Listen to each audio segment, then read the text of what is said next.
Good morning. This is Donna Hedgepath. This meeting will now come to order.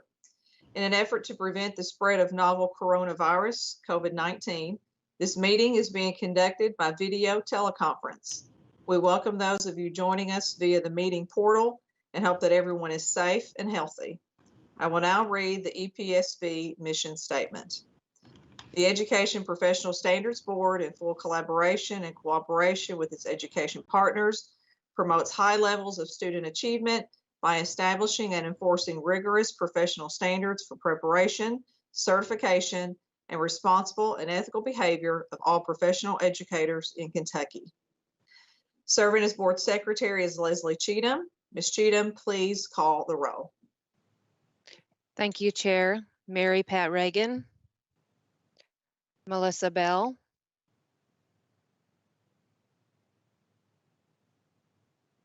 Melanie Callahan,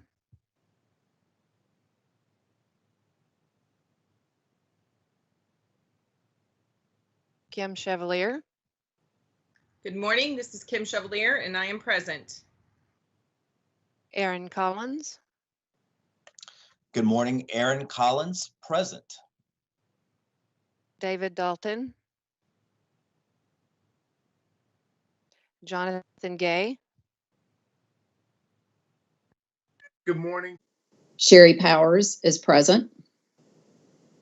John Robinson. Shad Sleto. Shad Sleto is present. Adam Smith. Good morning, Adam Smith, present. Elizabeth Smith. Elizabeth Smith, present. Jamie Stickler. Good morning. Jamie Stickler is present. Stephen Thomas. Stephen Thomas, present. Ashley Weiss. Rachel Watson. Good morning. Rachel Watson is present. Mary Pat Reagan. Melissa Bell. Melissa Bell. Melissa Bell is present. Melanie Callahan. Melanie Callahan is present. Good morning. Thank you, Chair. We have quorum. Thank you, Leslie. We will now move into the consent items.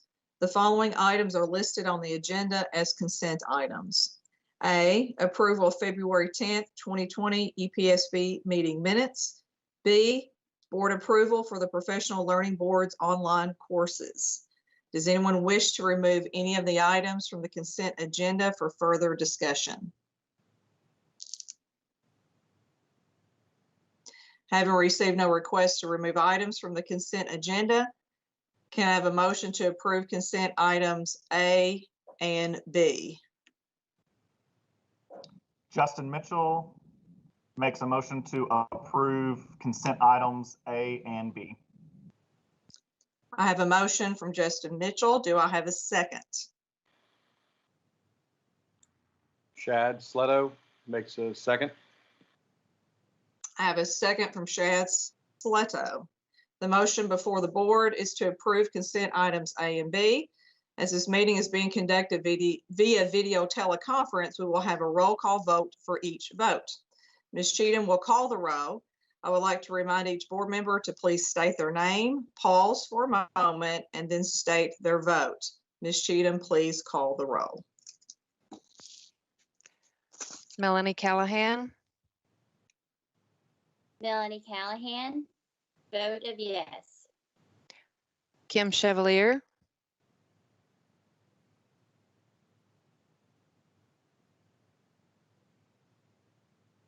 Kim Chevalier. Kim Chevalier, vote of yes. Aaron Collins.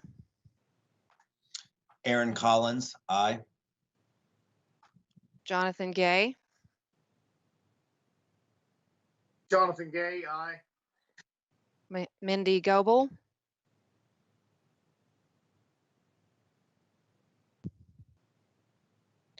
Donna Hedgepath, Donna Hedgepath, yes. Jeff Jennings, Jeff Jennings votes aye. Michelle Wacefield, Justin Mitchell, Justin Mitchell votes aye. Daniel Morgan, Daniel Morgan votes aye. Ellen Murphy, Ellen Murphy, aye. Sherry Powers, Sherry Powers, aye. Shad Sletto, Shad Sletto votes yes. Adam Smith, Adam Smith, vote yes. Elizabeth Smith, Elizabeth Smith, yes. Jamie Stickler, Jamie Stickler votes yes. Stephen Thomas, Stephen Thomas, yes. Rachel Watson, Rachel Watson, yes. Chair voting is complete. Questions.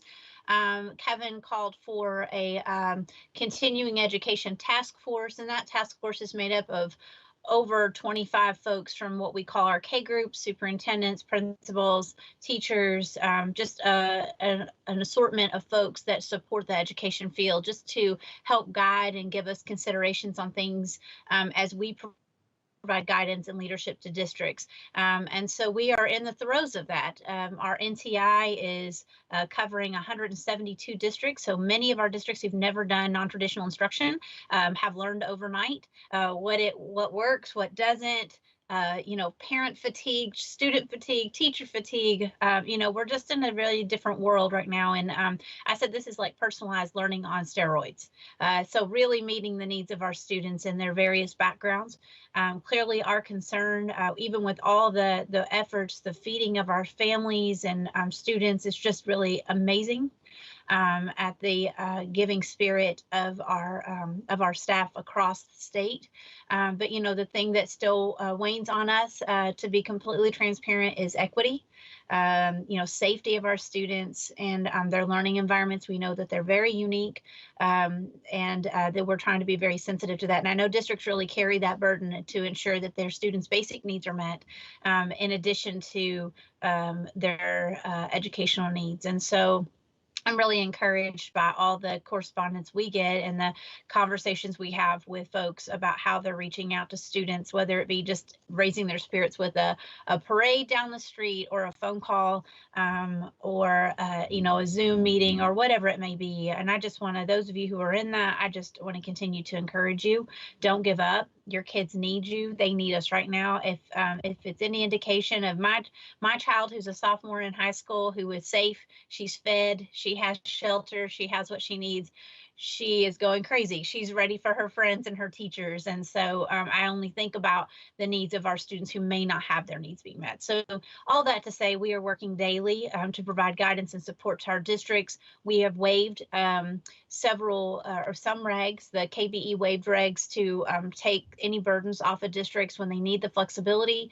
Our secretary and of course Lieutenant Governor Jacqueline Coleman has been incredibly helpful, because the governor gave the secretaries authority to waive statutes that may be prohibiting work or not giving the flexibility that's needed. And she signed a few for us, including workarounds with graduation requirements, things that students may not have access to. And we are extremely grateful for that. We are trying to really be in tune with the district needs and ultimately what's best for students. So we are full steam ahead, working every single day, hours and hours, to do whatever we can and learn on what's coming up next. So I just want to commend all of you, and regardless of your role, and it has an impact. I also have a freshman in college who is adjusting to home again and figuring out balance. And so for our post-secondary folks, thank you for what you do,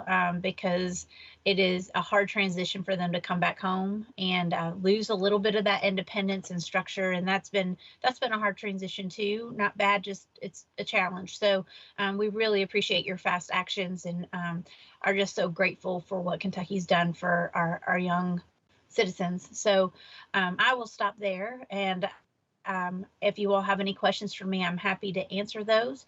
I'll give you a moment to ask, and then I'll move it on to the workforce, education workforce cabinet, or CPE. Any questions for me? No. So I don't think Mary Pat Regan is online. Cassie, correct me if I'm wrong. And if I don't see her on the list. So I'll move on to Melissa Bell for CPE to give their report.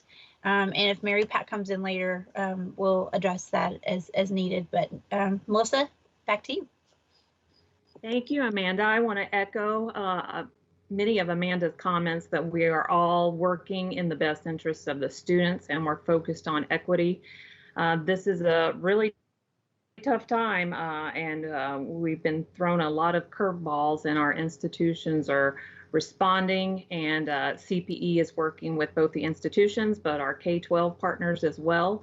And I just wanted to highlight a few of our efforts going on. There's a lot going on that I won't mention today, but like a lot of organizations, our communications team has stepped up to provide special coverage and resources related to the coronavirus. We've created a COVID-19 page on our website with links to campus decisions and policies regarding current and upcoming semesters.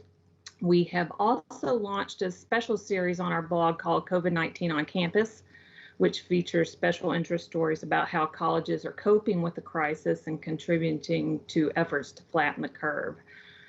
We are in constant communication with our board, campus presidents, provosts, and chief budget officers on weekly and sometimes daily basis. We're working with campuses to discuss refunds or credits for room and board, internet access for all students, which is a huge issue, meeting the needs of students with food and housing insecurity, pass-fail grading policies for the current semester, how to provide high-quality online instruction, and how to deal with potential effects on fall enrollment. Another response to COVID-19 comes from our Kentucky Virtual Library, which is a program of CPE in partnership with 300 member libraries and the Kentucky Department for Libraries and Archives. The virtual library made research databases available to all Kentucky school districts and public libraries through the end of the school year. Over 500,000 Kentucky public school students and 100 public school districts already benefited from access to KYVL's research databases. This recent move expanded access to an additional 147,000 Kentucky students, as well as 7 non-member Kentucky public libraries. And I know several times before I mentioned our Student Success Summit that was supposed to happen in April, and sadly that did not happen. We are working now to provide a series of virtual professional development for our campuses over the upcoming years, or the upcoming school year, I'm sorry. And then CPE will have its next meeting on April 24th via Zoom, and the meeting will stream live on our YouTube channel. That is all I have for now. Great, thank you, Melissa. Any questions for Melissa before we move on? All right. I have a question. This is Shad. Yeah, go ahead. Okay. This is from Melissa as well, but both. I feel like from what I've heard that there's teachers are sharing best practices and groups somewhat affiliated with their specialty and their area of practice.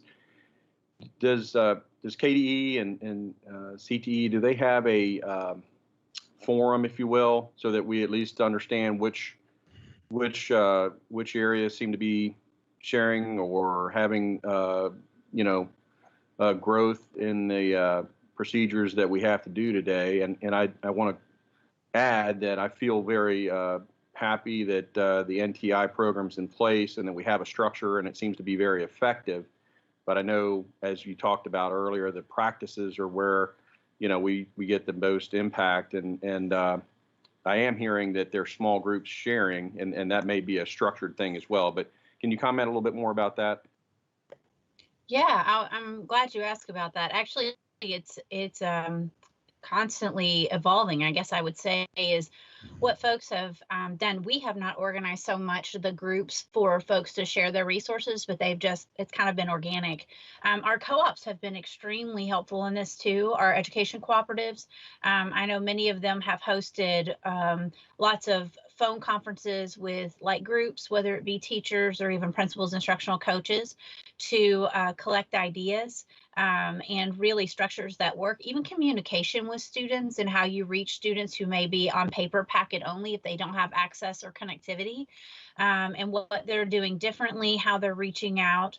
And so it's quite a variety. So KDE we have a best practice website, but we've really seen the work go on regionally and with district to district on sharing resources and what they're using.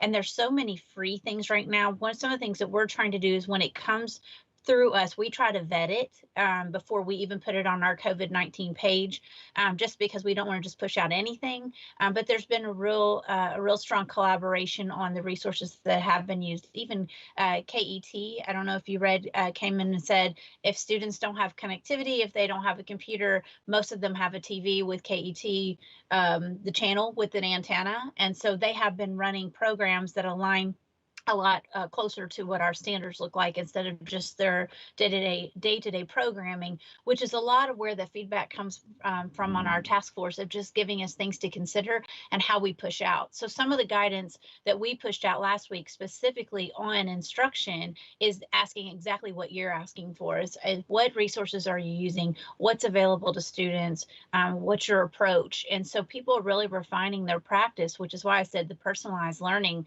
piece has really ramped up, because what works in this community or with this group of students may not work with another. And so that's why we're trying to navigate that. And David Cook, who is over our NTI work, is putting out literally an email every single day with structures, considerations, and things for districts to consider as they navigate this. But it's a great question, and we've seen some real refined practices and some true collaboration that's not competitive, but how do we work on this together and serve our students? But I appreciate you asking that. At least from KDE's perspective, that's what we're doing.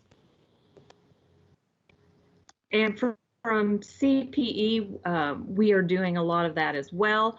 As you mentioned, these groups have kind of sprung up organically, and we are working with the chief academic officers to identify best practices and how that we can bring these faculty, teaching and learning center directors, instructional designers together to talk about what we've learned so far and what we need to do going forward.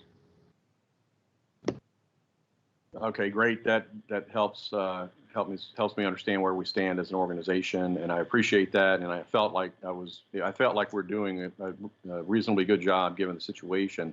Actually, probably better than average, which from what we would expect. And just what you mentioned, Melissa, is if we can somewhat congregate these ideas that seem to be effective, that sounds really positive as well. Thanks. Thanks for asking. I appreciate it. Any other questions? Okay, I'm going to turn it over to Rob, our Associate Commissioner. And Rob, you can give your update. Good morning. Hey, good morning, everyone. It's good to be with you. I hope everyone is safe and healthy at home. And I appreciate the opportunity to be able to share what's going on in OELE and what we've been doing to support the work of the EPSB. During this COVID-19 crisis, the Office of Educator Licensure and Effectiveness have been focused on primarily providing support and developing solutions for our ed prep providers. School closures and the subsequent NTI created quite a disruption in the student teaching process, which resulted in challenges for our ed prep providers in helping our students meet the 70-day requirement specified in regulation. We are and have been having ongoing conversations with our partners, especially with our CACTI members, and some individual conversations with EPP leaders as well. And we have gathered their input and developed guidance to try to help them in preparing you, the EPSB, for some waivers to consider to provide some relief. just as a side note, I can't say enough about the great work that we've seen from our EPPs in pivoting on the spot to try to provide ongoing instruction and finding creative ways to provide meaningful learning opportunities, whether they've been virtual or they've created some really unique opportunities to create resources, some different behind the scenes collaborations between instructors and students. Have really appreciated that that kind of work from our EPPs, and I think it speaks very, very well to the efforts and the when it could have easily been just shut things down. That has not been what I've seen, and that's been really good to see.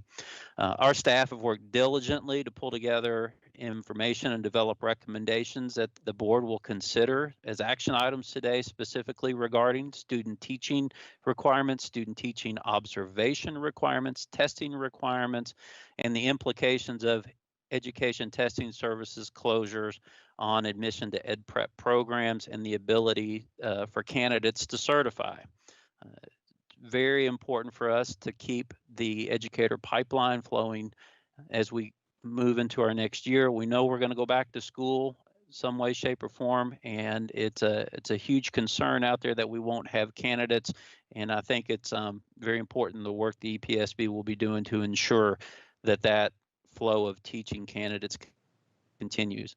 Again, I can't say enough about the great work staff here at OELE and KDE have put in to find ways to provide support through drafting of the waivers, listening and collecting input and feedback, pivoting, making a seamless transition to full telecommuting with no reduction in services. And I really want to thank our Office of Education Technology and their support for producing this virtual meeting and webcast today. They've been really incredible in helping the entire agency transition to 100% work from home. And the amount of communication that's coming out of KDE has been exceptional. In addition, the Office of Educator, Licensure, and Effectiveness will be running point on the superintendent's webcast tomorrow to share an update of action that we think the board will take today, and we'll certainly know for sure by the end of the meeting, but to also talk about the measures that we're working on to try to keep this educator pipeline flowing into the districts. There's a lot of concern about that right now, and so it's going to be good to be able to share that information with our districts as well. In addition, Shad, this is one additional thing that's going on. Our office continues to support the Go Teach KY initiative, and during this time, staff have launched a virtual mentoring plan through a program called Teachers Helping Teachers that's just launching.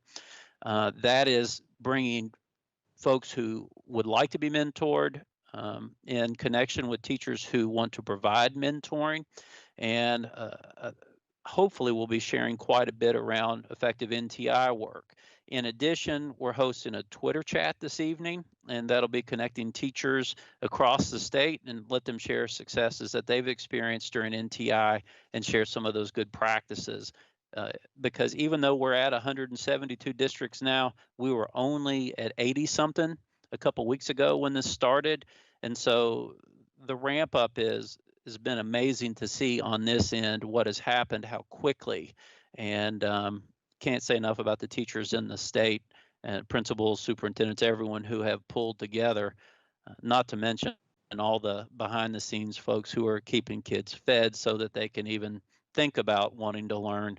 And you know, we talk about our grocery workers and folks who are on the front lines. Our food service folks and our bus drivers couldn't be any more on the front line than what we're seeing right now. And I know that's a little out of the scope for the EPSB, but I think when we're talking about supporting education and teachers, it's important to note that that support is going on as well. So please know that seamless continuation of service is our highest priority. We understand how critical it is to keep the educator pipeline open. Thanks again for the opportunity to share with you today, for taking your time to continue this important work, and I'm happy to take any questions at this time. I have a question if no one else does. Sure, go ahead. Thanks, Rob. Great report, and certainly appreciate all that your office is doing. And I do appreciate the information you shared about the teachers helping teachers function. one of the questions I have, and it's more relevant to the, I call it ancillary services, much like we're doing here today, and that's using technology in a way that we hadn't thought about 2 months ago. Do you know if the department can, or if there's a method that we need to reach out to folks like for items like Twitter or things like Microsoft Teams to help teachers right now with their skills in those arenas? Because I think, I mean, I don't use Twitter that much, but if that's one of our forums, it seems like if there's a session just on Twitter, it may be helpful. And I don't know if that's functional for us or not, but I just wanted to throw it out there for consideration. No, that's a good thought. I appreciate the insight on that. I do know that our Office of Education Technology has been working with the chief information officers across the state. As recent as last week, David Couch, our associate commissioner, who has done really an excellent job of 20-something years of getting this platform in place so that we could literally flip a switch overnight. I mean, to the point, we're able to download our entire phone system and take it home with us on our laptops. Everyone at KDE has a laptop. And so being able to take that home and do those kinds of things. So the work that we've put in preparation has us in a good place to be able to provide coaching as well and advice for how districts can utilize and leverage the tools that are out there. Dr. Marty Park is our, and I don't know his official title, but basically he's over the educational part of the technology statewide. He works very closely with our media specialists as well. And so I know that there's information going out frequently with that. I know David Cook is helping as well, but as far as the leveraging of social media, that's a good point to make. And we'll share that with leadership. One of the things I bring it up for two specific instances or questions. One of them affects us as a committee directly or board, and that's the blending of personal and professional media, as you know. I don't have to explain that to you guys for sure, but if there's a policy that we want to establish that states if we're using Twitter as more of a professional forum today because of the conditions we're in, do the teachers need to create a professional account that doesn't allow them to blend their personal accounts? That's one question. The other one is, and I've heard of this specifically, I don't know how much districts use Google Docs and Google services, but the Google platform allows for a phone service that you can use independently of your personal devices, such that we don't have personal cell phones being blended with texting for professional needs for students and families. And I don't know if that's a function that every district's aware of or not, but it seems like having talked to a couple educators that it's been a very well-received tool that I assume most districts have use of Google. Yeah, good points there, Shad. On the first point, that's, as you know, based on the cases that we get, a lot of that is local control policies, and they're very difficult to police, as we know through the cases that we see. We have continued to push out what we think is good advice on that.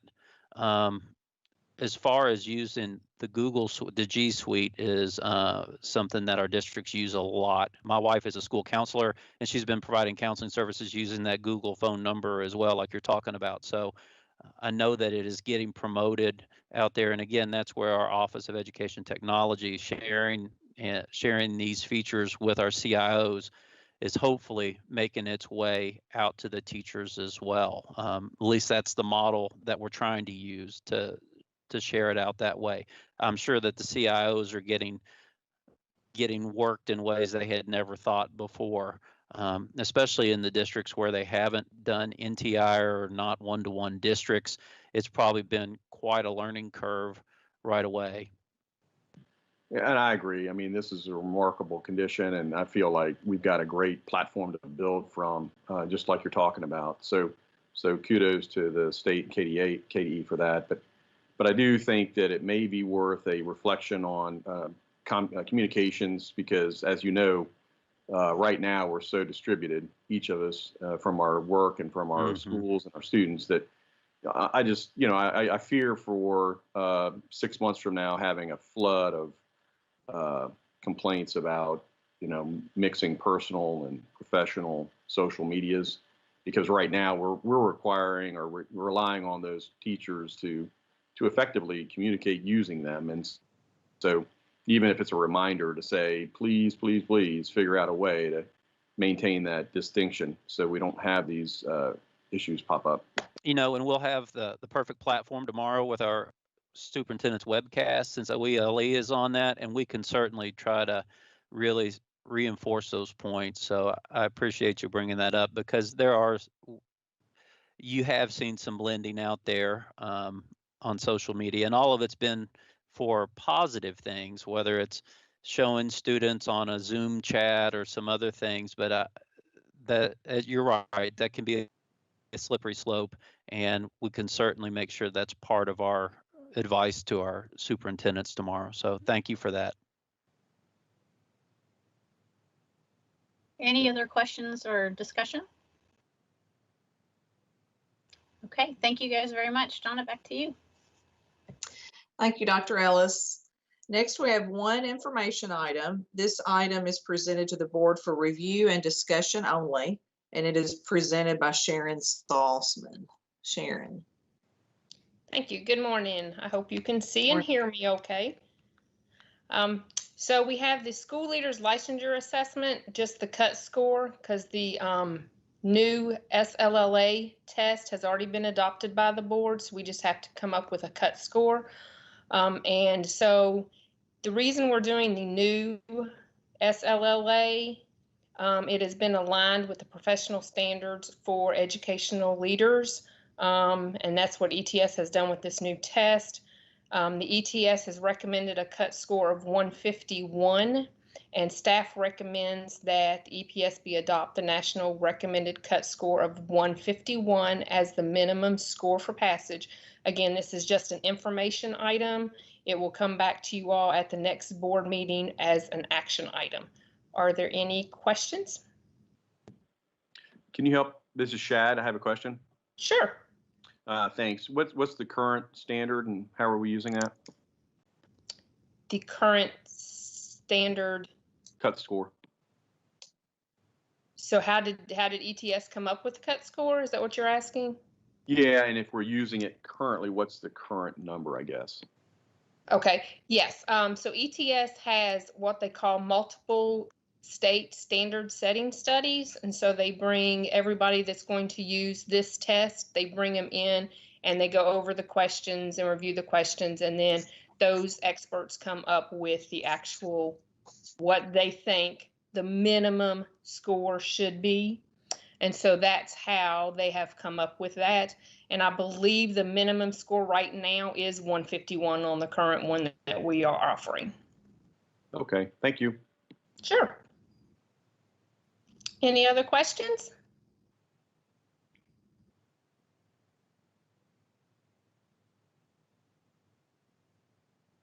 Okay, thank you. Right. Thank you, Ms. Salzman. Moving to the action items. These items are presented to the board for action and will require a motion and a vote. Cassie Trueblow will present all three items, beginning with action item A. Cassie.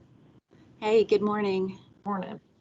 So we do have three action items for you today, and they all deal with the impact that the response measures to COVID-19 have had on our educator preparation programs and those pursuing certification. So hopefully these proposals will be able to provide some relief to those circumstances. But beginning with action item A, this is a proposal for conditional admittance to an educator preparation program for fall 2020. Right now, educational testing services, like everybody else, is shut down. So these test sites have been closed, and as a result, those who are pursuing admission to an educator preparation program are unable to take the assessments that the board has required for admission. Specifically, 16 KAR 5020 2B sets the praxis case as the assessment required for admission to an undergraduate initial certification program. And then 3B sets the case or the GRE as the assessment for the initial graduate level certification program. Ultimately, what this action would be is just a conditional waiver of those two regulatory requirements to allow institutions to admit applicants for the fall 2020 semester who have not had that ability to take the assessment. So they would have to meet all other admissions requirements with the exception of the assessments. And then prior to continuation in the program for the spring semester, they would have to show that they have taken those requisite assessments to be able to continue. We have attached guidelines with this that you'll see as well. One distinction would be those that have been admitted for option 6 proficiency, where their admission is also tied to certification. They would then have that certificate for the entirety of the school year, but would have to show that they had completed the requisite assessments before continuing at the end of that certification. Are there any questions about the proposal, the guidelines that have been attached? I noticed it did say if they do not meet or they do not have those test scores before or beginning spring 2021, they must be, I believe it's unadmitted. So we put them in, and if they do not meet those requirements, they will be removed for spring, correct? And then, of course, if things aren't back to normal and ETS isn't up and running, we'll just have to, as a board, extend this, you think? That we'll have that in mind, right? Yes, so this would be the initial action, and then, you know, obviously all of our hope is that this will be over sooner rather than later. But if not, if that is something that you need to address again prior to the spring semester, you could always continue that waiver or do something similar for the spring semester, just as, you know, whatever the circumstances dictate. Cassie or Chair, just real quickly, ETS is going to be launching at-home testing in May. So they've developed a solution to be able to provide for candidates to take their assessments at home. So I don't think that should change any of the thinking of the board, but that at least gives an opportunity so that hopefully we won't be in this position at another date. Thank you. Thanks.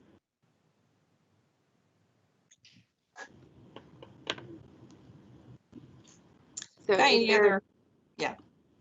Just going to say, if there's no further questions, then the staff would ask that the board approve conditional admittance for the educator preparation programs for fall 2020. Thank you. Since this item is on the agenda for action, I will need a motion. Shad Sleto would like to make a motion. I have a motion from Shad Sleto. Do I have a second? Rachel Watson. I have a second from Rachel Watson. The motion before the board is a request to approve conditional admittance to educator preparation programs for applicants unable to take the admissions assessment. Any discussion? Hearing none. Ms. Cheatham, please call the roll for vote. Melanie Callahan, This is Melanie Callahan. Vote of yes. Kim Chevalier, This is Kim Chevalier. Vote of yes. Aaron Collins, Aaron Collins, aye. Jonathan Gay, Jonathan Gay, I vote aye. Donna Hedgepath, Donna Hedgepath, aye. Jeff Jennings, Jeff Jennings votes aye. Justin Mitchell, Justin Mitchell votes aye. Daniel Morgan, Daniel Morgan votes aye. Ellen Murphy, Ellen Murphy, aye. Sherry Powers, Sherry Powers votes aye. Shad Sletto, Shad Sletto votes yes. Adam Smith, Adam Smith, vote yes. Elizabeth Smith, Elizabeth Smith votes yes. Jamie Stickler, Jamie Stickler votes yes. Stephen Thomas, Stephen Thomas votes yes. Rachel Watson, Rachel Watson votes yes. Chair voting is complete. Thank you. The motion passes. Next, we have action item B. Okay, action item B also addresses the effects that the ETS closures have had on those pursuing certification. Due to these closures, the applicants are currently unable to take the assessments that are required for certification. As Rob mentioned, ETS is working on that to hopefully get that up and running, and maybe some options with that. But right now, they're not able to. So to address that, staff is proposing a one-year certification that would grant relief to those applicants while still requiring that they meet the assessment requirements before continuation in the field. So this action would utilize the board's authority under KRS 161.028.1a to set the standards for obtaining and maintaining a certificate, basically just in recognition of these unprecedented circumstances that we're in and the impact that they're having on those seeking certification. The board would create a one-year certificate that would follow the structure of kind of the one-year conditional that is out there by statute that does allow temporary certification prior to completion of the requisite assessments. So it would maintain the standards for teacher competence by requiring that all applicants complete all other requirements of certification being sought, with the exception of the requisite assessments. And then that would just be for 1 year. So that would be for this next school year, the fall 2020-2021 school year. Applicants would then be required to complete the requisite assessments before they can continue in the profession. So they would not be able to extend that beyond 1 year without showing that they have successfully completed the required assessments. With the staff note, we've also provided guidelines for you as well, just showing what we're talking about in this scenario. So I can pause here if there are any questions about this proposal. This is Shad. I have a question. Yes, Shad. Thank you. Is there I know we have a prescribed number of hours or days in classroom. Is there a minimum that we want to establish as a sort of a guideline for the observations, what I call, I don't know what you call it, but you have a word for it, but these remote observations? So that's actually the next action item. That is action item, make sure I'm on the right ones here. So we're currently on action item B, which is the request for a one-year certificate. The remote observations would be C. So we'll address that one next. Talking about the waiver process, I guess. Item C. Item C, yes. So right now we're on item B. Were there any questions about item B before we move on about the one-year certificate? No, sorry. Just one quick question that came to my mind. If a new teacher accepts a job position, they still have not met the praxis pass requirements, or they haven't taken it yet, come to the end of the spring 2021, maybe they didn't, and they did take it, they didn't meet that requirement, they have to be at the understanding that they may not still have a job. Or what's the option for them to keep trying again? I know a lot of times that, they take this emergency type situation. Do they have an extension if they have a job and they still haven't passed it? I guess is the question. So what we've done with this certificate is really mirror that 1-year conditional that does not have an extension. It is you have 1 year in which to complete the assessments, and then obviously you can continue to try after that 1-year period. You just would not be able to be certified while you took that additional time. I can just, I'm thinking of scenarios, that question will come up. They'll now think they have 2 years. Yes. Because of special circumstances, but as long as we're clear on that, okay. Yeah. Cassie, this is Melanie Callahan. I have a question. How would this waiver or this action item impact teachers who are seeking a highly qualified educator status, who are moving along in their certifications or adding additional certificates and can't take the praxis needed before their timeline?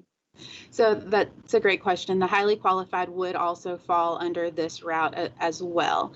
So awesome. Where they're trying to add another certification, they would just have to meet every other requirement of obtaining that certification besides the praxis. They would be, and if they did meet all of those requirements, they would get that 1-year certificate. And then once they pass the praxis, meet that final requirement, they could then obtain the full certificate. And roll into, if they accepted a position, then once the praxis is complete, they can go ahead and maintain that role as the teacher in whatever they've pursued, correct? Yes, they would be able to continue with their certification, and so there wouldn't be any disruption to their employment. All right, that's my question. Thank you, ma'am. You're welcome. This is Rachel Watson. I have a question. How will this impact teachers who have met other requirements but have not met the praxis score in the past? Would they technically be able to apply for certification this year for the 1-year period? Yes, they would, because they currently are unable to retake those assessments. So they're not, they may have been studying this whole time and are ready now to pass the praxis, and they are unable to take it because of these closures. So they would be able to obtain this 1-year certificate as well. Ultimately, the hope is that people will be able to take the praxis sooner rather than later and be able to go ahead and get those full certificates. Mm-hmm. But in the case that does not happen, this is that option. Okay, thank you. Thank you, Rachel. This is Shad. I have another question. Yes, Shad. Thanks. I'm not sure if this is the right action item to bring it up on, but you talked about all the other requirements, and GPA is one of those requirements, correct? Yes. Is there any concern that we need to be looking at that as a conditional approval, because a lot of these potentially a lot of the classes are going to go to a pass-fail requirement? So that has been discussed a little bit with our educator preparation providers as well. It does not seem like it's going to be a large scale impact there, that there's the possibility of that affecting a few individuals. And because the GPA requirement could vary so greatly, you could have some people that there's no way they were going to meet that GPA requirement, even if they got all A's this semester, and then others who, maybe it was just on the cusp. There's a lot that could happen with that, but we have informed individuals that that is something that they could request a waiver for the board. If the institutions, if it's something for, admission to a program or for certification, then they could present those waiver requests to the board using our standard waiver process. Okay, that sounds good. Thanks.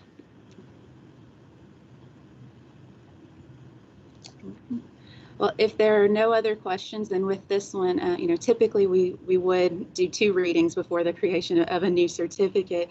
However, because this is such a pressing matter, we would ask the board to waive that 2nd reading and to approve the creation of this 1-year certificate. Thank you. I will again need a motion. Adam Smith, I make a motion. Jeff Jennings. Okay, was that Adam Smith I heard with the motion, I believe? Yes. Thank you. And do I have a second? Jeff Jennings will second. Okay, I have a second from Jeff James. The motion before the board is a request to approve a one-year certificate for applicants unable to take the certification assessments. Any other discussion before we go to a vote?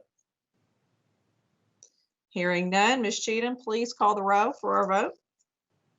Melanie Callahan, This is Melanie Callahan, voted yes. Kim Chevalier, Kim Chevalier, a vote of yes. Aaron Collins, Aaron Collins, aye. Jonathan Gay, Jonathan Gay, I vote yes. Donna Hedgepath, Donna Hedgepath, aye. Jeff Jennings, Jeff Jennings, aye. Justin Mitchell, Justin Mitchell, aye. Daniel Morgan, Daniel Morgan, aye. Ellen Murphy, Ellen Murphy, yes. Sherry Powers, Sherry Powers, yes. Shad Sleto, This is Shad Sleto, yes. Adam Smith, Adam Smith, yes. Elizabeth Smith, Elizabeth Smith, yes. Jamie Stickler, Jamie Stickler, yes. Stephen Thomas, Stephen Thomas, yes. Rachel Watson. Rachel Watson, yes. Chair voting is complete. Thank you, and the motion passes. Next, we have action item C. Okay, and action item C, this was what Shad was just referring to. Due to the closures that we're seeing at our universities as well, currently they are unable to complete in-person observations for student teaching. 16 KAR 5040 section 4.1 sets forth section 4 sets forth the requirements for the observations. There are 4 that shall be conducted, and has to have a minimum of 4. And the regulation does provide that a portion of those may be remote. However, that same section goes on to state that requests for remote observations shall be submitted to and approved by the EPSB prior to the observations. Because the circumstances that we are facing were unforeseen, many institutions had not already requested to do remote observations. And rather than simply not doing the observations, they would prefer to go ahead and do those using remote observations. And so what this action is requesting that the board go ahead and provide that approval to all institutions for the current semester. This is Shad. I'd make a motion to approve. Okay, I have a motion from Shad Sleto. Do I have a second? Kim Chevalier, I second that motion. I have a second from Kim Chevalier. The motion before the board is to approve a request to approve remote student teaching observations for all educator preparation programs for spring 2020 semester. Any other discussion? Hearing none, Ms. Cheatham, please call the roll for our vote. Melanie Callahan, This is Melanie Callahan, vote of yes. Kim Chevalier, Kim Chevalier, a vote of yes. Aaron Collins, Aaron Collins, aye. Jonathan Gay, Jonathan Gay, I vote aye. Donna Hedgepath, Donna Hedgepath, aye. Jeff Jennings, Jeff Jennings votes aye. Justin Mitchell, Justin Mitchell votes aye. Daniel Morgan, Daniel Morgan votes aye. Ellen Murphy, Ellen Murphy, yes. Sherry Powers, Sherry Powers, aye. Shad Sleto, Shad Sleto, yes. Adam Smith, Adam Smith, yes. Elizabeth Smith, Elizabeth Smith, yes. Jamie Stickler, Jamie Stickler, yes. Stephen Thomas, Stephen Thomas, yes. Rachel Watson. Rachel Watson, yes. Chair voting is complete. All right, thank you. The motion passes. Moving on to waivers. The board is now ready to review waiver request. KRS 161-028-1R provides that the board has the authority to waive its administrative regulations when a request is submitted by an applicant for certification, a post-secondary institution, or superintendent of a local school district. When requesting a waiver, the requesting party must submit to the board a written request along with appropriate justification for the waiver. EPSB staff reviews the waivers with the board's waiver committee during an open meeting immediately prior to this board meeting, and the waiver committee formulates recommendations. Today, Kathy Jackson and Crystal Horde will present the waiver request to the full board, and Sherry Powers, waiver committee chair, will present the committee's recommendation for final action. This is Kathy Jackson. We have had several requests for Regulation 16 KAR 5040, Section 5, Number 4. That regulation requires 70 full days for student teaching. It's a minimum of 70 days during a semester. This year, due to COVID-19 and closures of districts, many students are not able to receive traditional 70 days and have requested a waiver from either both non-traditional and traditional days that includes, I think, 20 universities. So that's that waiver. This is Sherry Powers. For waiver A, the waiver committee met this morning to review the waiver requests and supporting documentation.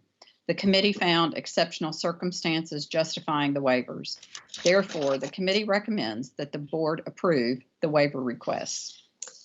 Thank you. This item is on the agenda for action, and I will need a motion. Justin Mitchell, I a motion to approve the waiver of student teaching days due to district closings. I have a motion from Justin Mitchell, and do I have a second? Daniel Morgan, second. I have a second from Daniel Morgan. The motion before the board is to approve request to waive required number of student teaching days. Any further discussion? Hearing none, Ms. Cheatham, please call the roll for our vote. Melanie Callahan, Melanie Callahan, vote of yes. Kim Chevalier, Kim Chevalier, vote of aye. Aaron Collins, Aaron Collins, aye. Jonathan Gay, Jonathan Gay, I vote aye. Donna Hedgepath, Donna Hedgepath, aye. Jeff Jennings, Jeff Jennings votes aye. Justin Mitchell, Justin Mitchell votes aye. Daniel Morgan, Daniel Morgan votes aye. Ellen Murphy, Ellen Murphy, aye. Sherry Powers, Since Sherry Powers, since EKU has requested this waiver, I recuse myself. Shad Sletto, This is Shad. I vote yes. Adam Smith, Adam Smith, vote yes. Elizabeth Smith, Elizabeth Smith, yes. Jamie Stickler, Jamie Stickler votes yes. Stephen Thomas, Stephen Thomas, yes. Rachel Watson, Rachel Watson, yes. Chair voting is complete. Thank you. The motion passes. Next, let's move on to waiver B. Waiver B is also Regulation 16 KAR 5040. However, it's Section 4, University Supervisor Number 1. There are a minimum of 4 observations regulated in this regulation, and 5 universities had previously requested to waive one or two of those observations, and we since had a fifth university that's asked for a waiver also. So that was what I explained to the waiver committee this morning. This is Sherry Powers. For waiver B, the waiver committee met this morning to review the waiver requests and supporting documentation. The committee found exceptional circumstances justifying the waivers. Therefore, the committee recommends that the board approve the waiver request. Thank you. Do I have a motion?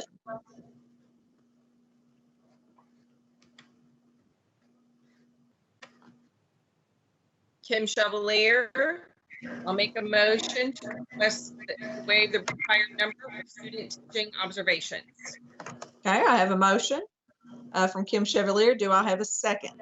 Daniel Morgan, second. I have a second from Daniel Morgan. The motion before the board is to approve request to waive required number of student teaching observations. Any discussion? Okay, hearing none. Ms. Cheatham, please call the roll for this vote. Melanie Callahan, Melanie Callahan voted yes. Kim Chevalier, Kim Chevalier, vote of aye. Aaron Collins, Aaron Collins, aye. Jonathan Gay, Jonathan Gay, I vote aye. Donna Hedgepath, Donna Hedgepath, aye. Jeff Jennings, Jeff Jennings votes aye. Justin Mitchell, Justin Mitchell votes aye. Daniel Morgan, Daniel Morgan votes aye. Ellen Murphy, Ellen Murphy, aye. Sherry Powers, Sherry Powers, aye. Shad Sleto, Shad Sleto, yes. Adam Smith, Adam Smith, aye. Elizabeth Smith, Elizabeth Smith, yes. Jamie Stickler, Jamie Stickler, yes. Stephen Thomas, Stephen Thomas, yes. Rachel Watson. Rachel Watson, yes. Chair voting is complete. Thank you. The motion passes. Moving now to waiver C. Good morning. This is Crystal Horde. And waiver C is brought by Harlan County Public Schools on behalf of Martha Brock.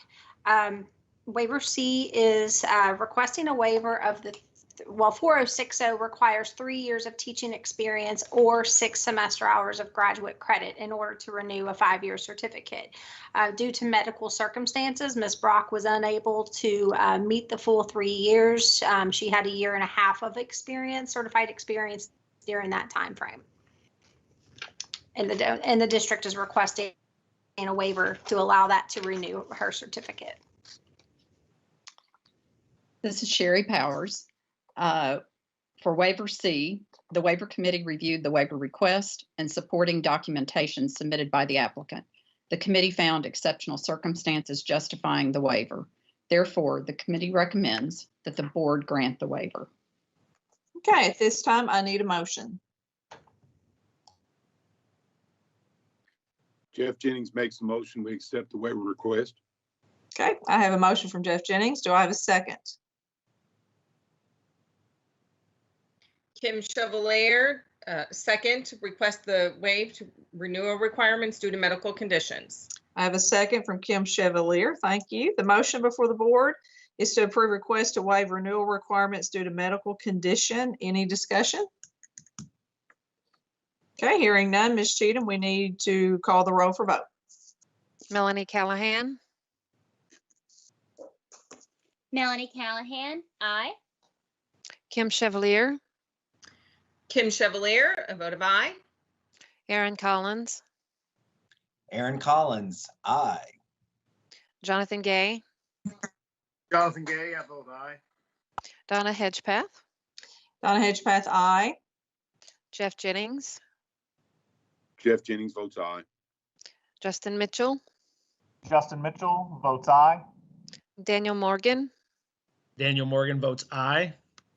Ellen Murphy, Ellen Murphy, aye. Sherry Powers, Sherry Powers, aye.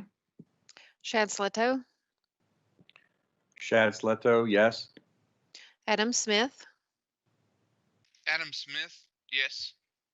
Elizabeth Smith, Elizabeth Smith, yes. Jamie Stickler, Jamie Stickler, yes.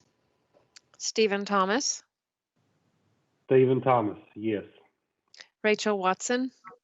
Rachel Watson, yes. Chair voting is complete. Okay, thank you. The motion passes. Last, we have waiver D. Waiver D is brought by Shelby County Public Schools on behalf of Rebecca Baston. Excuse me. And Miss Baston completed a gifted and talented program in the state of Indiana where she does hold certification as a teacher. However, she did not earn the gift. She did not add the gifted endorsement to her Indiana certificate prior to moving to Kentucky and gaining Kentucky employment several years ago. So Shelby County Schools is requesting a waiver of 4030 that requires her to possess the equivalent certification from the state where she did her program. This is Sherry Powers for waiver D. The waiver committee reviewed the waiver request and supporting documentation submitted by Shelby County Schools. The committee found exceptional circumstances justifying the waiver. Therefore, the committee recommends that the board grant the waiver. All right, thank you. Do I have a motion? Justin Mitchell, I make a motion to waive equivalent certification requirements for out-of-state prepared educator Rebecca Baston. Okay, I have a motion from Justin Mitchell. Do I have a second? Daniel Morgan, second. Second from Daniel Morgan. The motion before the board is to approve request to waive equivalent certification requirement for out-of-state prepared educator Rebecca Baston. Any discussion? Okay, hearing none. Ms. Cheatham, please call the roll. Melanie Callahan, Melanie Callahan, yes. Kim Chevalier, Kim Chevalier, a vote of yes. Aaron Collins, Aaron Collins, aye. Jonathan Gay, Jonathan Gay, I vote yes.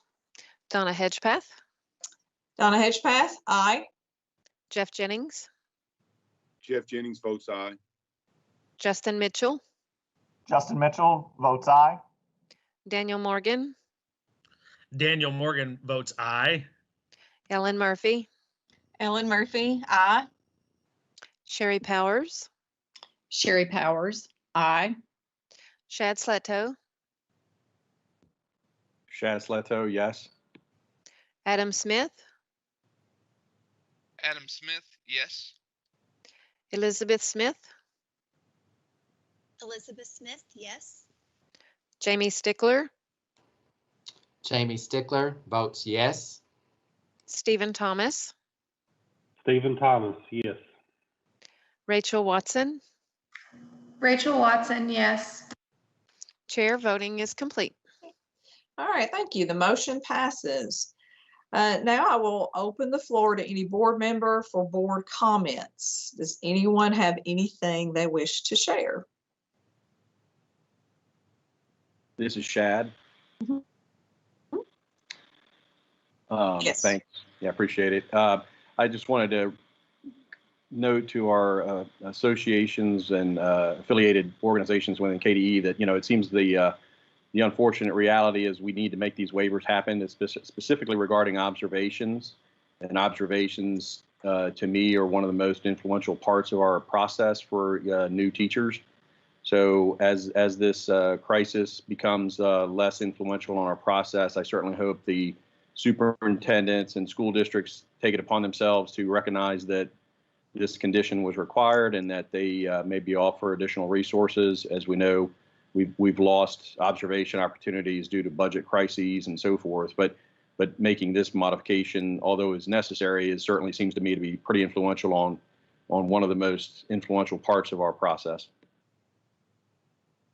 Thanks, Chad. I too appreciate the board coming together and approving the action items and the waivers necessary to carry on and to ensure that we do have educators functioning in our next school year. I appreciate that. Any other comments? All right, at this time, I believe we're ready to go into closed session pursuant to KRS 61810(1)C and J to conduct a character and fitness review and review potential actions relating to complaints and reports. At this time, I will need a motion to go into closed session. Daniel Morgan makes a motion to go into closed session. I have a motion from Daniel Morgan. Do I have a second? Ellen Murphy, second. I have a second from Ellen Murphy. The motion now before the board is to go into closed session. Any discussion? Hearing none, Ms. Cheatham, please call the roll for vote. Melanie Callahan, Melanie Callahan voted yes. Kim Chevalier, Kim Chevalier, a vote of yes. Aaron Collins, Aaron Collins, aye. Jonathan Gay, Jonathan Gay, I vote aye. Donna Hedgepeth, Donna Hedgepeth, aye. Jeff Jennings, Jeff Jennings votes aye. Justin Mitchell, Justin Mitchell votes aye. Daniel Morgan, Daniel Morgan votes aye. Ellen Murphy, Ellen Murphy, aye. Sherry Powers, Sherry Powers, aye. Shad Sleto, Shad Sleto, yes. Adam Smith, Adam Smith, yes. Elizabeth Smith, Elizabeth Smith, yes. Jamie Stickler, Jamie Stickler, yes. Stephen Thomas, Stephen Thomas, yes. Rachel Watson. Rachel Watson, yes. Chair voting is complete. Thank you. We are now ready to move into closed session.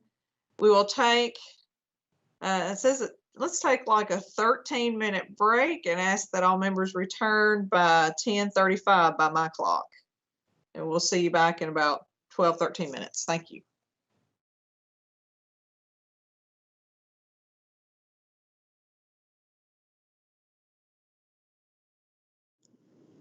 You're on live, Cassie. Thank you. All right. Okay, we will begin to vote. We'll start with character and fitness.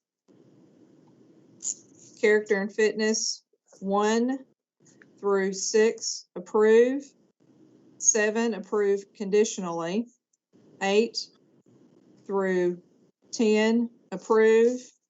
From the addendum, character and fitness 11 defer for outcome of scheduled court date, 12 approve, and 13 defer for Virginia decision. Donna, Yes. I had conditional approval for 12. I did as well. I skipped that. I'm sorry. Should I say all this over? Yeah, 12 is approved conditionally. Can we start vote, or do you need me to repeat that? I apologize. No, that's, you got it all on the record. Okay. Repeat it, Donna, because I got kicked out, please. Okay, absolutely. Character and fitness 1 through 6 approve, 7 approve conditionally, 8, 9, and 10 approve. Then on the addendum 11 defer for outcome of scheduled court date, 12 approve conditionally, 13 defer for Virginia decision. Thank you. And then we'll start our vote. Melanie Callahan,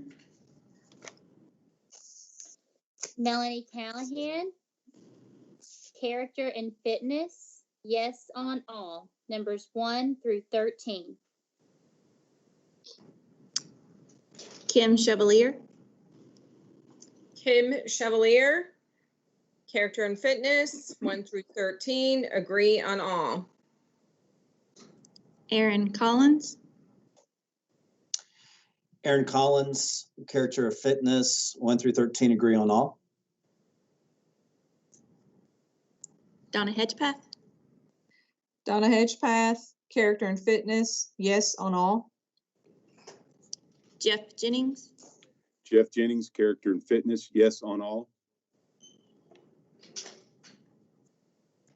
Justin Mitchell, Justin Mitchell, character and fitness, 1 through 13, agree on all. Daniel Morgan, Daniel Morgan, character and fitness, 1 through 13, yes on all. Ellen Murphy,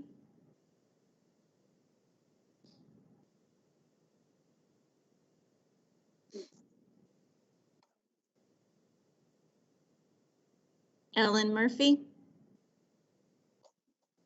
I think she was having problems staying connected earlier.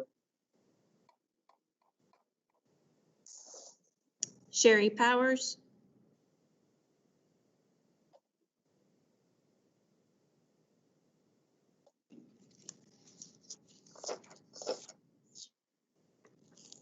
Shad Fletto, Shad Fletto, character and fitness 1 through 13, approve on all.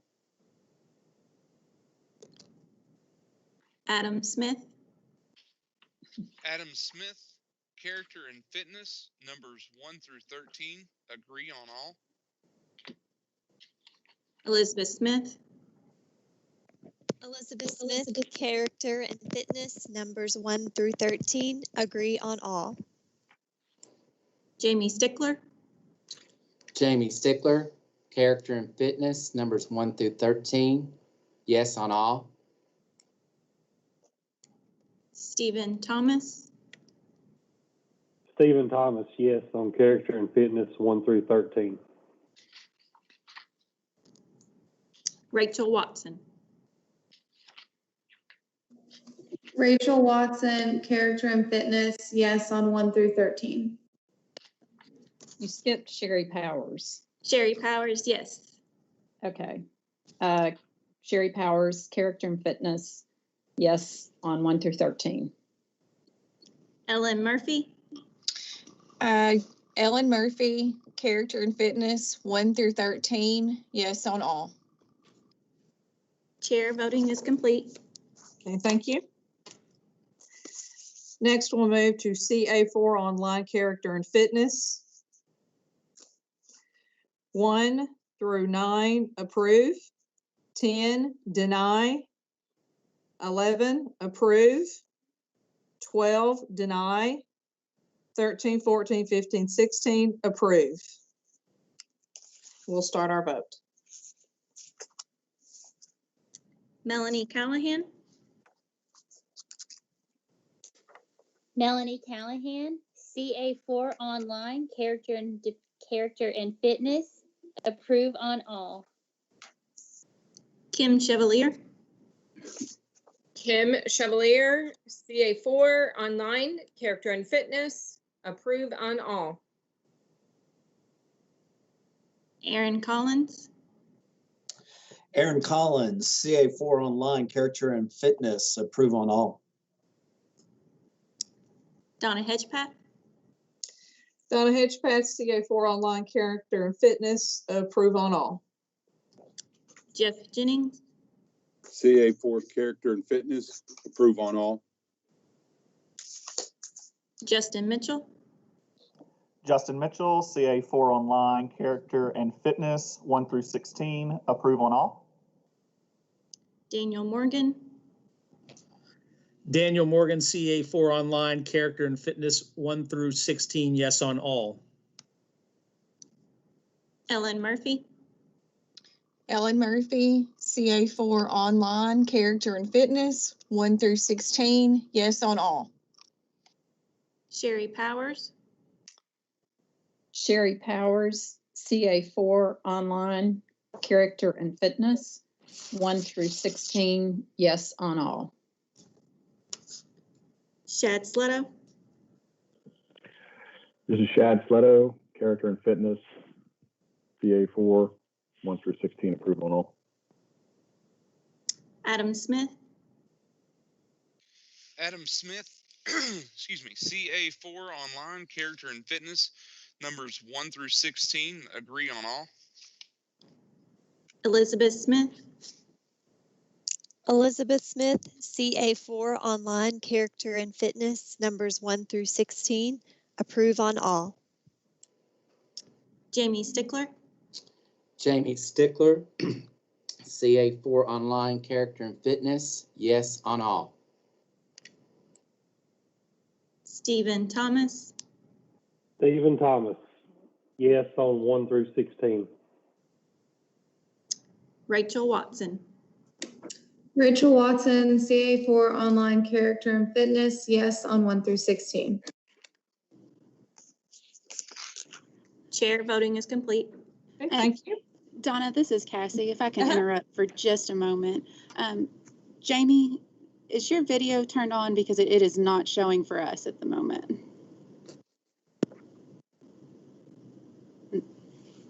Yes, it is on. Yours is on? Okay. If you wouldn't mind, can you repeat your vote from that last one?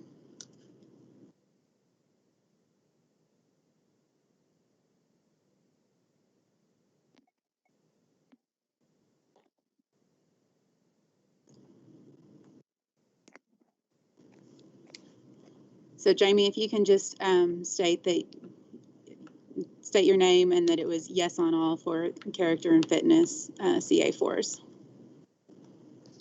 Yes, Jamie Stickler, CA4 online, character and fitness, yes on all.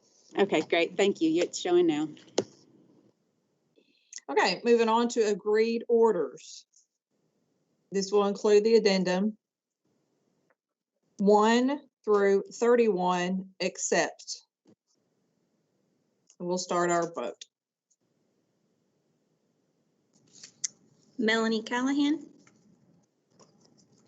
This is Melanie Callahan. Agreed orders, numbers 1 through 31, except, yes on all.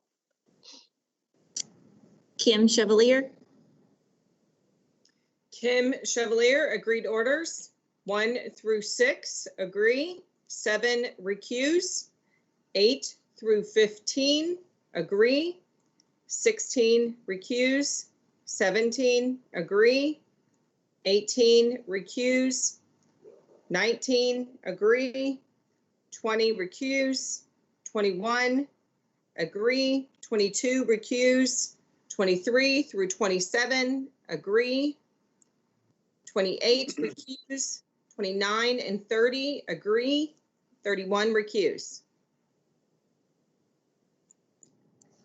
Aaron Collins,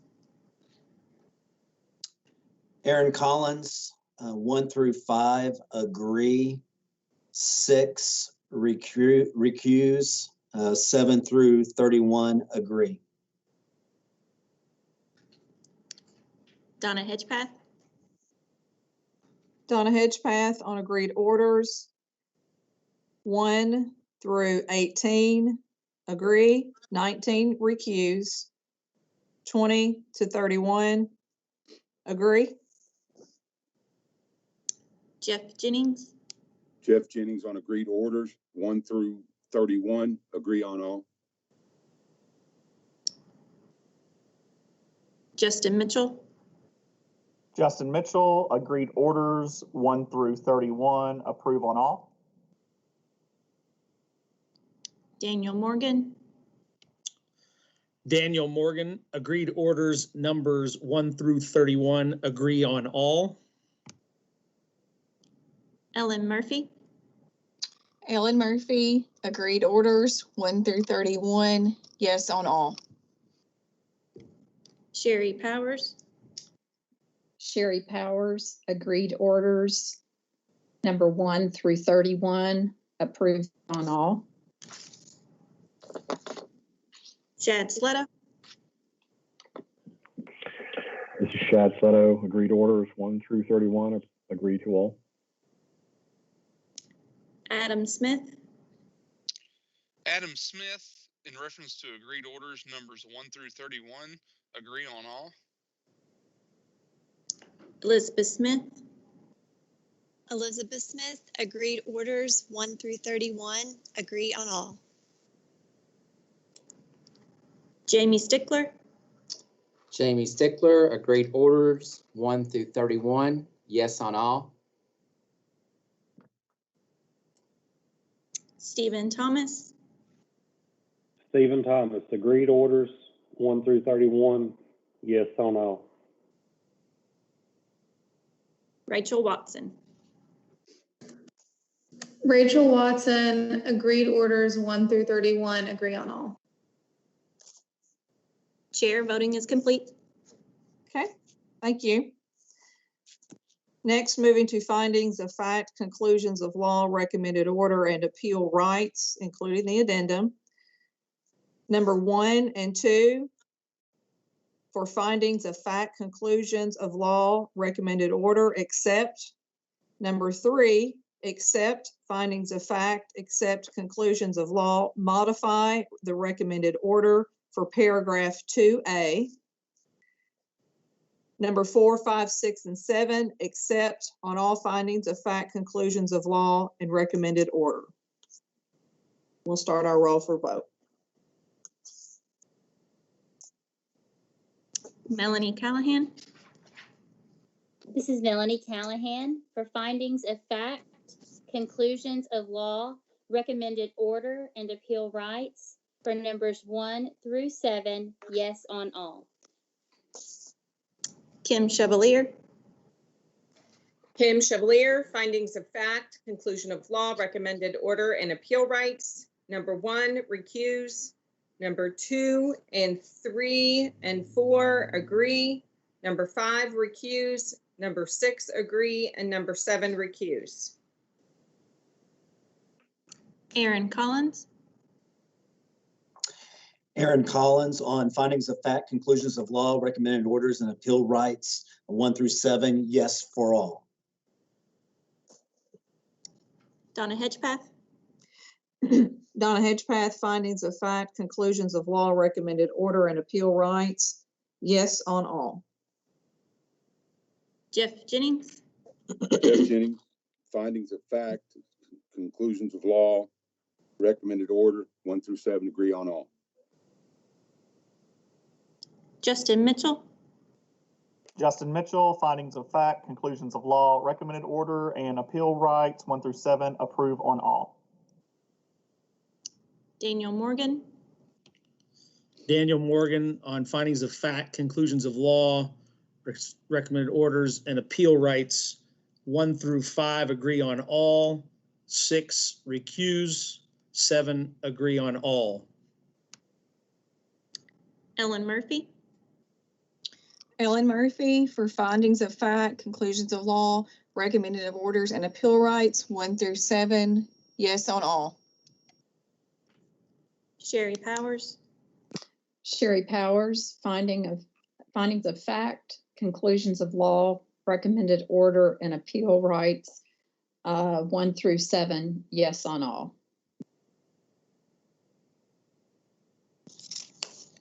Shad Sletto, This is Shad Fetto on recommended orders 1 through 7, approve on all.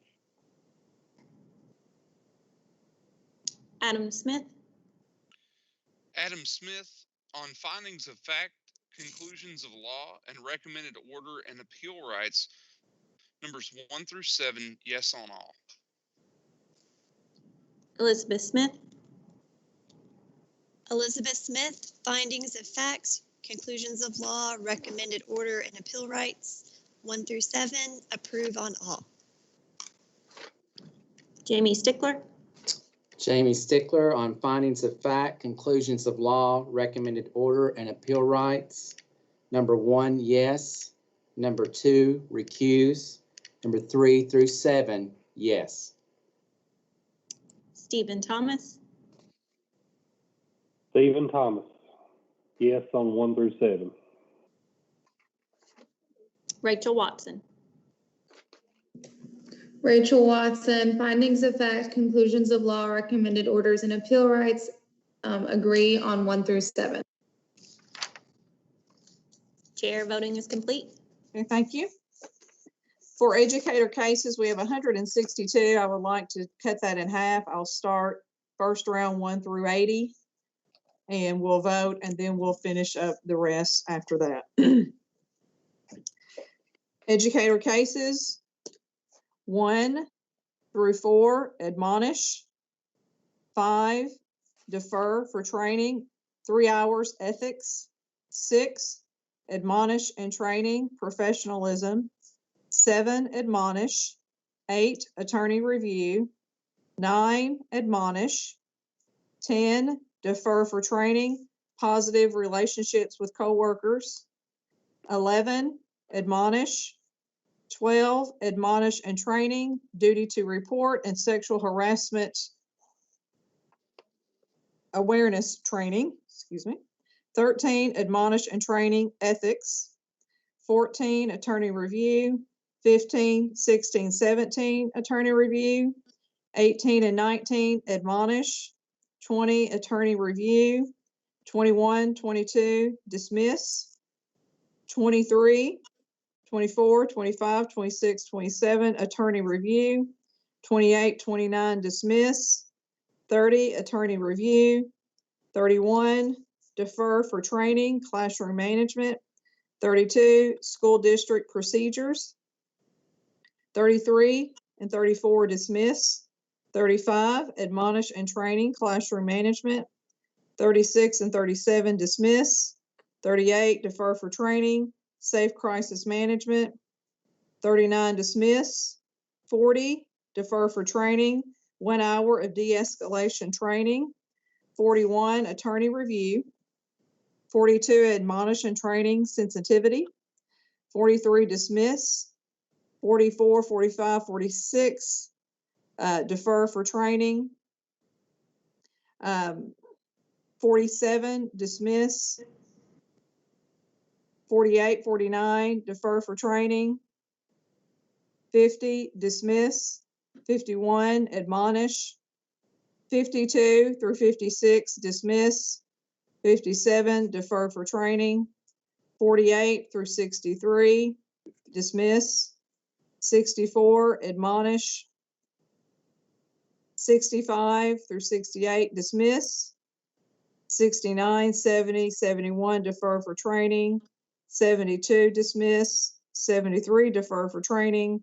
74, dismiss. 75, 76, defer for training. 77, 78, dismiss. 79, defer for training. 80, dismiss. The defer for trainings without the topic were related to the testing violations.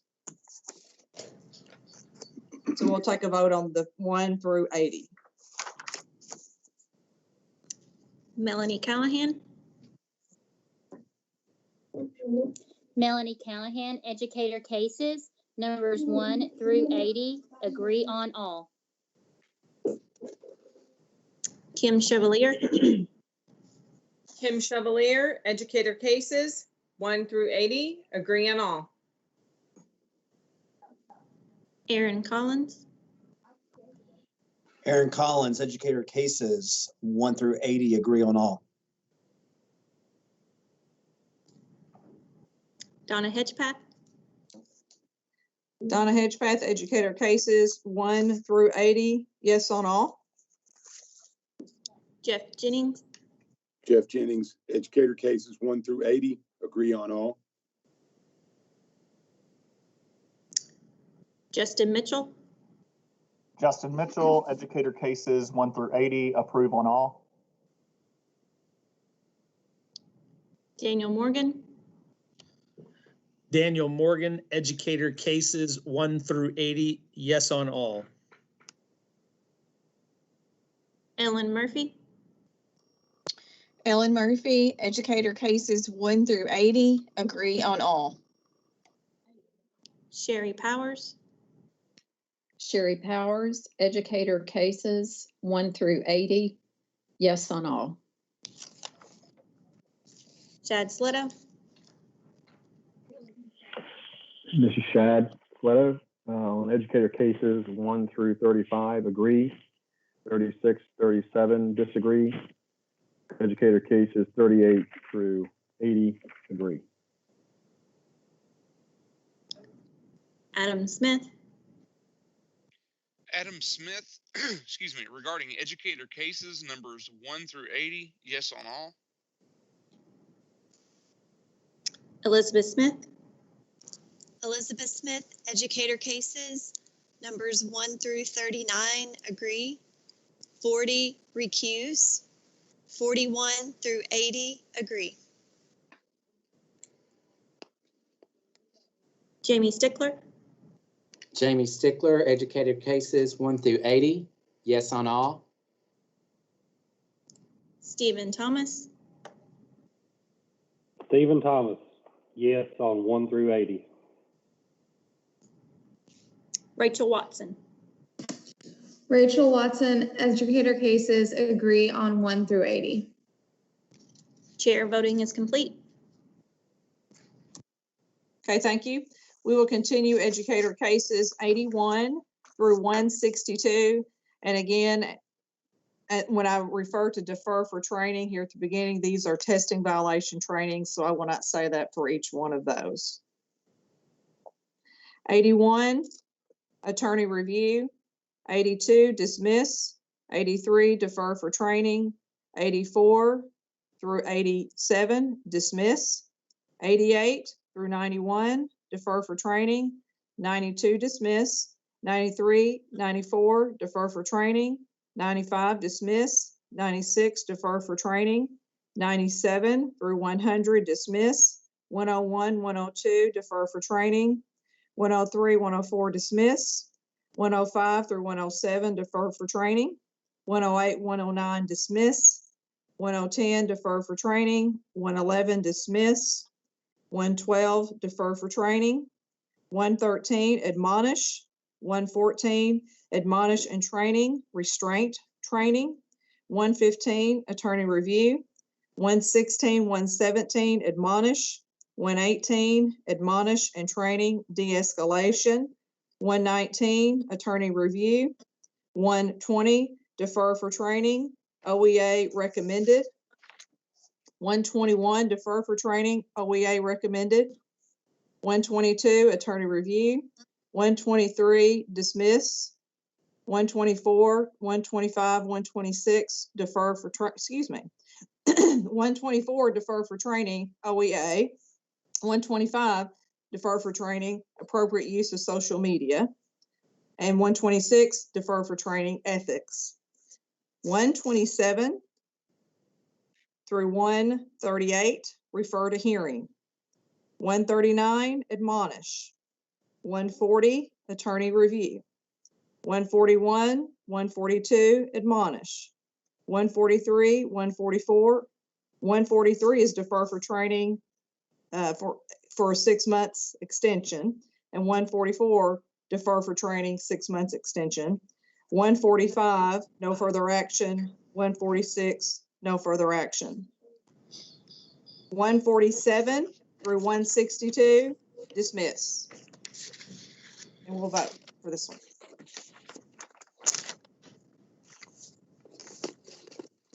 Melanie Callahan, Melanie Callahan, educator cases, numbers 81 through 162, agree on all.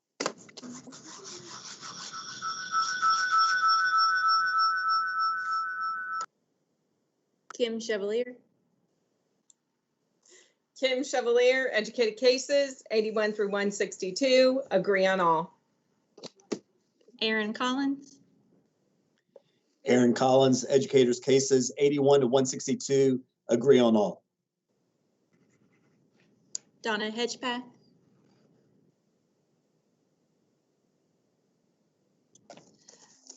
Donna Hedgepath, educator cases 81 through 162, yes on all. Jeff Jennings, Jeff Jennings, educator cases 81 through 162, agree on all. Justin Mitchell, Justin Mitchell, educator cases 81 through 162, approve on all. Daniel Morgan, Daniel Morgan, Educator cases 81 through 162, agree on all. Ellen Murphy, Ellen Murphy, Educator cases 81 through 162, agree on all. Sherry Powers, Sherry Powers, Educator cases 81 through 162, agree on all. Shad Sletto, This is Shad Sletto, Educator cases 81 through 162, agree on all. Adam Smith, Adam Smith, regarding educator cases numbers 81 through 162, agree on all. Elizabeth Smith, Elizabeth Smith, educator cases numbers 81 through 162, agree on all. Jamie Stickler, Jamie Stickler, Educator cases 81 through 162, agree on all. Stephen Thomas, Stephen Thomas, yes on 81 through 162. Rachel Watson, Rachel Watson, Educator cases 81 through 162, agree on all. Chair voting is complete. All right, thank you. Is there anything else, Cassie, or any from staff that we need to say before we move into adjournment? I guess the next meeting, June 15th, 2020, is kind of up in the air whether it's face-to-face or virtual. Yes, we'll just, wait and see. But thank you so much to everyone today for just a very smooth meeting and being able to connect and stay with us all day. So thank you all. Thank you. Appreciate your patience. All right, at this time, I'll need a motion to adjourn. Daniel Morgan, motion to adjourn. We have a Jeff motion Jennings, for second. Dan. Okay. Now, Dan, who was my second? Jeff Jennings. Okay, Jeff, thank you, is my second. The motion before the board is a motion to adjourn. Any discussion? Hearing none. So Ms. Sharp, I guess you need to call the roll one more time for us. To approve dismissal. Melanie Callahan, Melanie Callahan signing off. Kim Chevalier, Kim Chevalier, motion to adjourn approved. Aaron Collins, Aaron Collins, aye. Donna Hedgepath, Donna Hedgepath, aye. Jeff Jennings, Jeff Jennings, aye. Justin Mitchell, Justin Mitchell, aye. Daniel Morgan, Daniel Morgan, aye.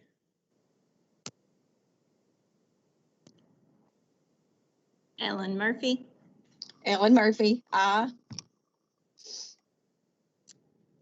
Sherry Powers, Sherry Powers, aye. Shad Sletto, Shad Sletto, yes. Adam Smith, Adam Smith, yes to adjournment. Elizabeth Smith, Elizabeth Smith, yes. Jamie Stickler, Jamie Stickler, yes. Stephen Thomas, Stephen Thomas, yes. Rachel Watson. Rachel Watson, yes, please. Chair voting is complete. Thank you. We are adjourned. You all have a great month or two. Thank you all. Thanks, guys. Great job.